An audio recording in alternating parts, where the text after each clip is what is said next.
আজকে আমি 5টা কোয়েশ্চেন করব।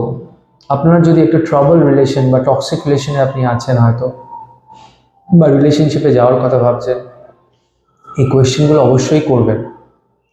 নাম্বার 1, আমি কি এই রিলেশনশিপে হ্যাপি, ফুলফিলড 100%, নাকি এই রিলেশনশিপে আমি রয়েছি কারণ আমার ভয় লাগে, আমি একা হয়ে যাব, লোনলি হয়ে যাব এই রিলেশনশিপটা চলে গেলে।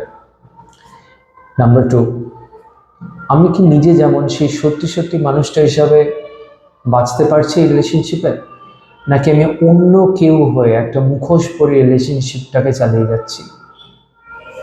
নাম্বার 3, আমি যে মানুষটাকে ভালোবাসি এই রিলেশনশিপে, সেই মানুষটাকে কি আমি ভালোবাসি, না আমার মাথায় একটা আমি ইমেজ বানিয়েছি, একটা ছবি বানিয়েছি, সেই মানুষটাকে ভালোবাসছি। নাম্বার 4, আপনার প্রিয় যদি কেউ এসে আপনাকে বলে, মানুষ, কোনো বন্ধু, কাজিন, যে তারও একটা পার্টনার রয়েছে এবং তারও আপনার পার্টনারের মতো একজন পার্টনার সে পেয়েছে, আপনি কি বলবেন তাকে?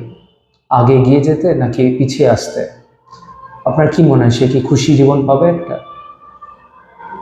Ask yourself. নাম্বার 5, আপনি কি মনে করেন আপনার ফিউচার চাইল্ড আপনার পার্টনারের মতো কোনো মানুষের সাথে কি একটা ভালো জীবন পাবে, সুন্দর জীবন পাবে? Ask this questions. Number and the last one, আপনি নিজে আসল যে মানুষ, সেই মানুষ হিসাবেই নিজেকে প্রেজেন্ট করছেন, না অন্য কেউ সেজে রিলেশনশিপে রয়েছে? Ask yourself.